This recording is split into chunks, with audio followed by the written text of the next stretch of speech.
Okay, so the title of this workshop is Bring Your A Game. And the goal for this workshop is for us to have a discussion about education and how education serves a purpose in our lives as individuals, particularly as Black boys. I've worked with families for over a decade in this area. I've done workshops for administrators in public schools all throughout Metro Detroit and also charter schools. I've done workshops for the parents, I've done workshops for the teachers, and I've done workshops for the young men. And one of the things that I've found is that the way that the education system is set up is diametrically opposed to the success of Black boys. So we have to come up with a strategy to figure out how we are going to use public school education or charter school education to our advantage. What are we going to get? What is our goal when we go into the school every day? This is one of the reasons why some of our young men don't necessarily present optimal behavior, because they don't understand why they are even there in the first place. They don't understand what they're using education for, and so they don't know how to leverage the opportunity to their advantage to get what they need out of the educational setting, the building, and from the teachers in order to do what they need to do for their lives. So the title of this is Bring Your A Game, and that quote that you guys see on the board, and if any of you have any questions, just raise your hand, I'll get to you. But this quote you see, that education is a lifelong process. When I wrote my first book, Game on Consignment, The War on Poverty, Ignorance, and Depression, I came up with this idea, and that this idea is that you don't get, the majority of your education does not come from school. The majority of your education will come from living your life. If your lifelong education was a whole pizza pie with 10 slices, you could take one of those slices and cut it into 3 slices. And one of those small 3 slices would be the amount of education you will receive from school. So it would only be 1/3 of 1/10 of your entire education throughout your life for most people. So what am I saying? Most of the education that you will receive will not come from school. However, we do need to learn how to use public, private, and charter school education in America to benefit us in order for us to do whatever we feel like we want to do in America. All right, so one of the first things that we have to understand is that the education system as it has been designed with the ideals of how Europeans believe we as Black boys, Black men, and African boys and African men should be taught. But in reality, one of the things that we don't know and what lowers our educational self-esteem is that writing, medicine, spiritual systems, liberal arts, geometry, mathematics was all invented and created by African people. And so I have a book in front of me to prove it. And the title of this book was called The Original Man and His Genius. But there's an excerpt in this book that proves what I'm saying.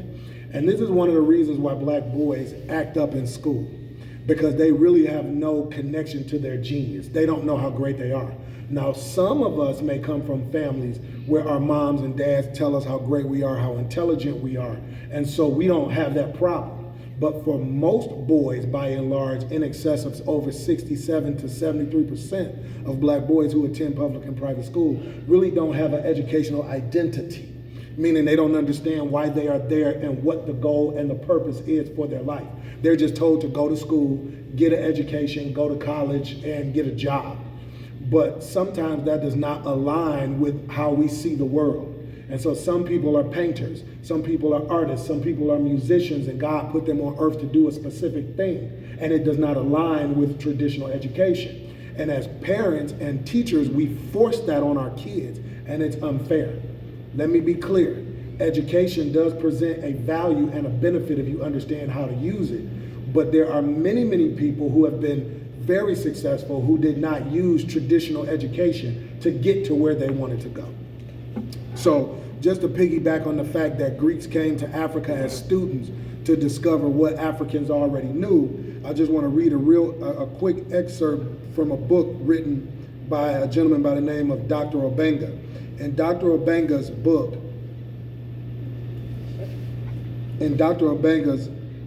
African Philosophy and World History, he successfully challenges and neutralizes the Hegelian philosophy of history, continuing in the footsteps of Cheikh Anta Diop, his mentor.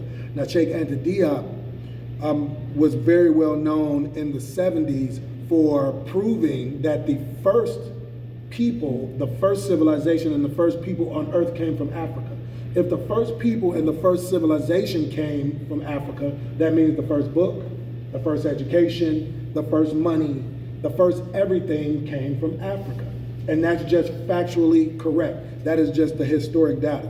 The 7 liberal arts and sciences, which are grammar, rhetoric, logic, arithmetic, geometry, music, and astronomy, come out of Africa. And it's been documented.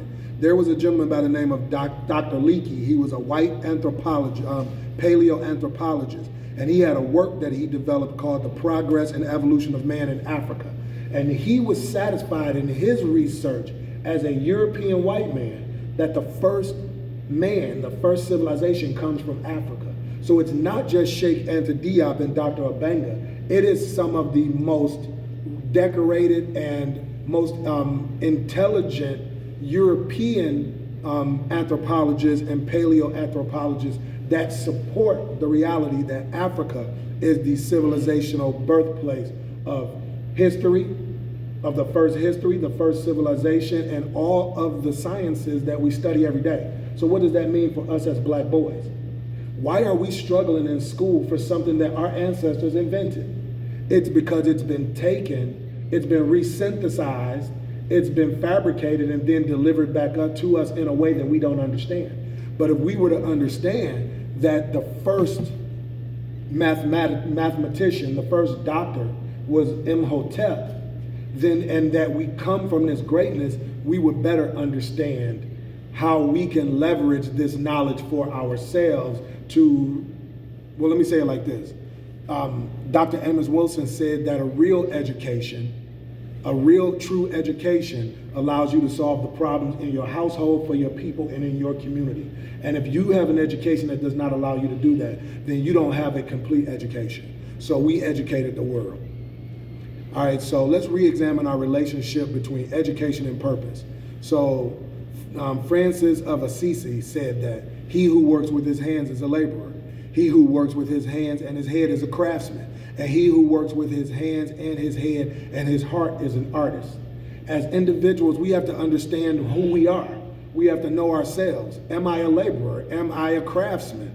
Am I someone who just gets the job done? Am I a warrior?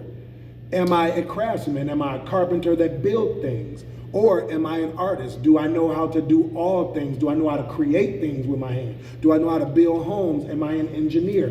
What does my mind, what gifts did God give me in my mind and my hands and my body that I can use to feed my family, to further humanity, to help my community, to help my household, and make myself happy?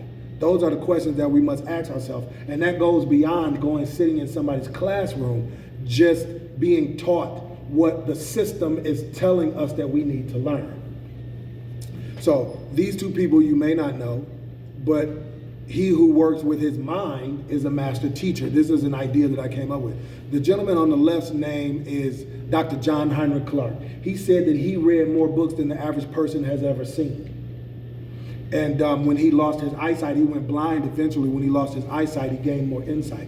But he was what you call a Pan-Africanist and a black nationalist. And he developed a documentary called A Great and Mighty Walk that was actually narrated by Wesley Snipes. And the man on the right, they call him Dr. Ben. These men have both passed away, but they were what you call master teachers. They committed thousands of hours of their life to understand Africa, all of its glory, its splendor, what it's produced, where we are from, how we've been oppressed, our relationship with our oppressor, the work that we should do while we are here in America, and all the things that we need to build to alleviate the oppressive stress that we have endured while we have been here in America. And they committed their life to that work for us, not for themselves, but for us. Yes, sir. How long ago did they pass away? So Dr. Ben just passed a couple of years ago, and John Heinrich Clarke might have passed about 5 years ago. So it's only been about 5 years since they both passed. But if you look up Dr. Ben on Google, his name will come up in all of his work. And the same thing with Dr. John Heinrich Clarke. So the future is for those who prepare for it today. True education will allow you to solve the problems in your community. True education will allow you to solve the problems in your community. So these are the questions that you must ask of yourself. Who am I? Like, you must have knowledge of self, because you need to know why you are on earth, how you're going to serve humanity, but also what am I good at? What can I be paid to do? Do I need to work for somebody for the rest of my life, or do I want to be an entrepreneur? Do I want to start a business? Do I want to be an investor? Do I want to be a philanthropist? Do I want to serve my community in a way where I have a nonprofit? But you have to start to ask yourself questions about who you are. What are my wants and my dreams? Whatever your wants and dreams are, you shouldn't be doing anything, and I mean anything, that will stop you from realizing your dreams.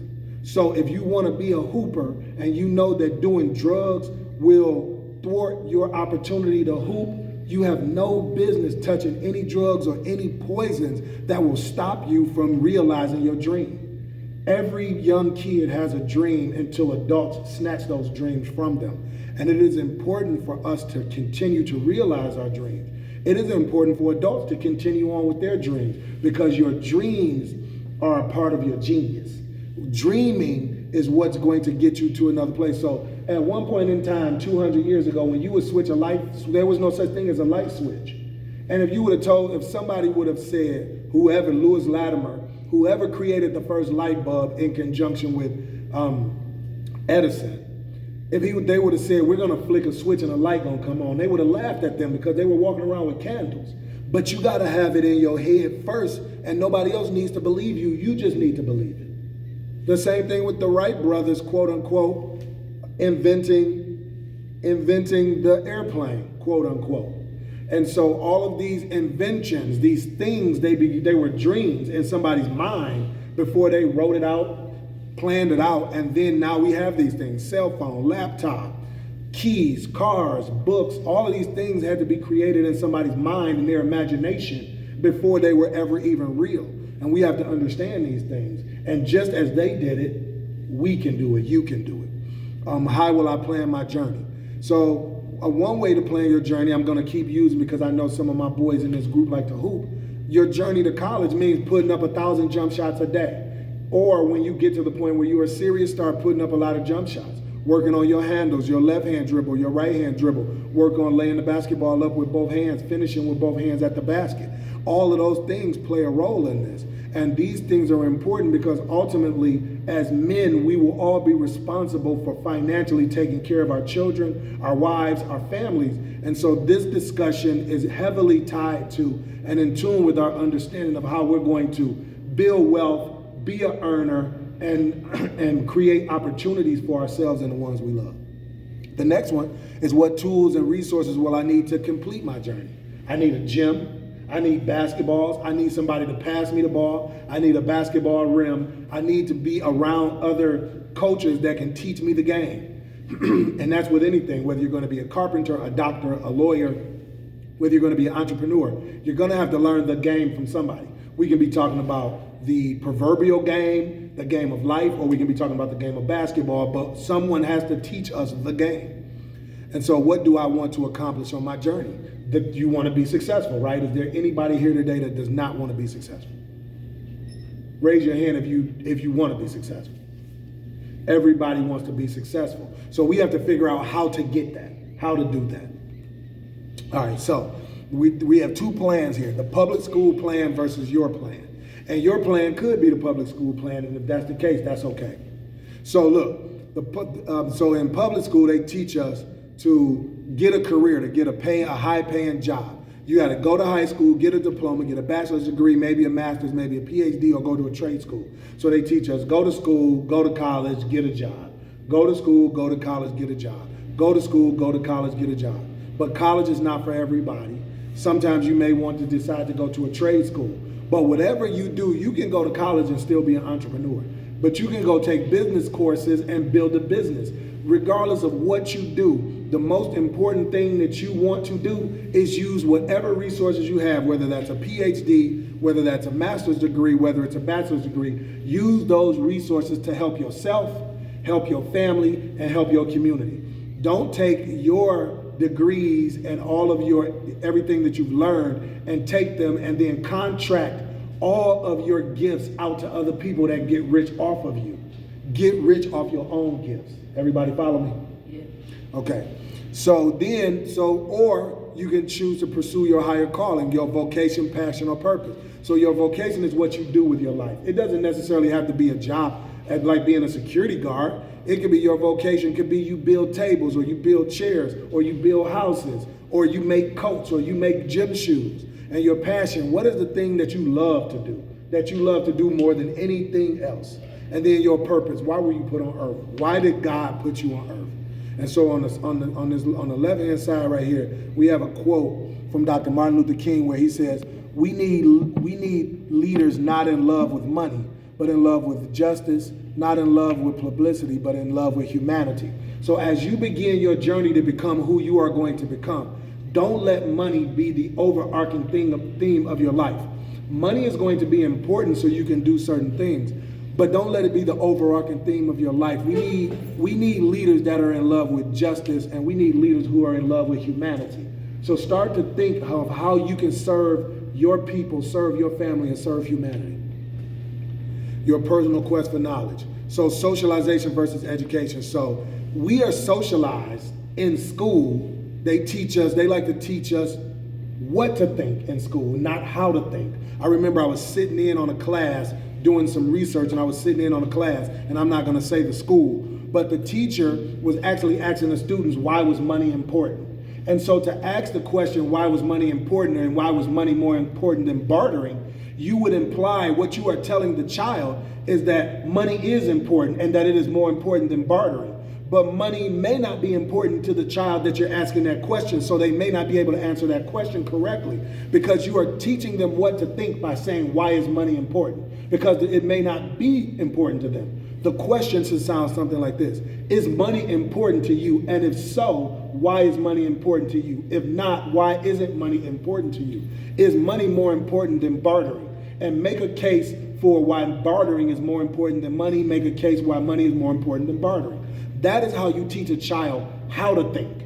But when you ask a child a question in the form of a mandated declarative statement saying, why is money important? You are implying that that child believes money is important, and everybody does not believe money is important. So we don't want to allow the educational system to socialize us in a way where they teach us what to think. We want to use the classroom to learn how to think. Everybody follow me?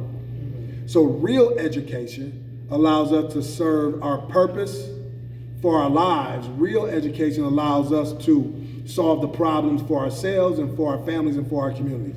So how should students use public education for their benefit? Go in, get the knowledge out, be on your best behavior, be respectful to the teachers. Don't let the teachers be disrespectful towards you, your heritage, your culture, or your family. And carry yourself as a young man who can look a teacher in the eye and say, what you said hurt my feelings, or what you said was not correct, factually correct. And you should be able to have a dialogue with a teacher. I know kids who are 11, 12, 13, 14 years old and pose a very real threat to some of the falsehoods in public education. And they challenge at every turn the things that they are taught with legitimate data and historical facts that they can back up. And so the first thing that we can't do is act a fool in class, because once you do that, you have now coined yourself as someone not legitimately challenging the teacher on a factual historical basis, but challenging the teacher for the control of the classroom. That's the first thing. The second thing is that we always have to be in control, self-control and discipline, because that is the thing that that's how you gain respect from adults. And that is how you will be able to stand up and defend your culture, your people, your race, your family, your beliefs in a classroom, because they will take you seriously. But if you find yourself always getting in trouble, acting a fool, and not understanding why you are actually at school in the first place, you will always find yourself unable to protect yourself, protect your feelings from teachers who are assaulting you spiritually and emotionally because they don't like you. But if you act up, you can't prove it because you can't articulate yourself. And so the teacher is doing something they're not supposed to do. The parents know it, the kid knows it, but you can't prove it because you're in class not doing the right thing in the first place. And so the first thing we have to do is we have to mind ourselves, our manners, and be respectful. And we have to make certain that we have self-control and discipline in the classroom so we can demand what we deserve from a public education, a private education, or a charter education for that matter. But it all starts with us as individuals understanding why we are actually going in the classroom in the first place. And that is to pull the knowledge out, to use that information to go further in America's educational system so we can use their documentation, their degrees, and the qualifications that they use to prove that you are worthy for whatever you may want from them in the future. Everybody follow that? Yes. That's why we are using the public school, private school, and charter school educations in America, because we have to function in America. And even if we don't agree with all of it, we have to use some of it in order to create the opportunities that we may want to create. And it's important to have options. Now we can always explore African-centered education. We can always self-educate, and we can always homeschool as options, and we can do all the things we want to do. But at the end of the day, if you can't pass an SAT, or if you can't pass a college entry exam, you will limit your options and opportunities. Some of us don't need college or collegiate opportunities to do what we need to do. Some of us just don't. But if you want to be an athlete, you have to go to college typically in order to get where you want to go in the athletic realm. It typically is funneled through college, with the exception of some instances here and there. So we have to understand why we are doing what we are doing. We need to understand how we need to benefit from public school. All right, so inspiration promotes education. The mediocre teacher tells you what to do. So if you have teachers that just tell you what to do and then they disengage, they're just mediocre. The good teacher explains. The superior teacher demonstrates, and the great teacher inspires. That's William Arthur Ford. So when you get to inspiring students to want to be great and want to go to class, raise your hand if you ever met a teacher that you love going to that teacher's class. That's a great teacher because they are inspiring you. Now raise your hand if you've ever met a teacher that just told you what to do and then walked away, or walked out of the class, or turned it back, or went and sat down and expect you just to know everything. That's a mediocre teacher. So we can see in this spectrum of teachers that you guys have been in classrooms with all of them. But the truth is, in real education, and we really loved our kids, it shouldn't be anything but great teachers in the classroom. And we know that that's not true. I'm not coming for the teachers, but the reality is the students will tell you the truth. So we have to make a decision on what we end up doing with our lives. Will it be just work, or will it be our life's work? The deepest vocational question is not what I ought to do in my life. Raise your hand if somebody said, what you want to be when you grow up? Who heard that before? That's the corniest thing you could ever ask somebody. What do I want to be? I want to be alive. I want to be happy. I want to live out my dreams. If somebody asks you, what do you want to be when you grow up? Your answer does not have to be a fireman, because the question is not, what do I want to be when I grow up? The question is really, who am I and what is my nature? Tell me everything you want to accomplish in your life. How do you want to live your life? How do you want to serve humanity? And what do you want to get from serving your purpose on earth? If you answer all those questions, you're going to make money. You're going to make money as a byproduct. So what you don't want to do is get a job where it's just work. You want to explore opportunities that help you fulfill and press forward with your life's work. So that ends our presentation.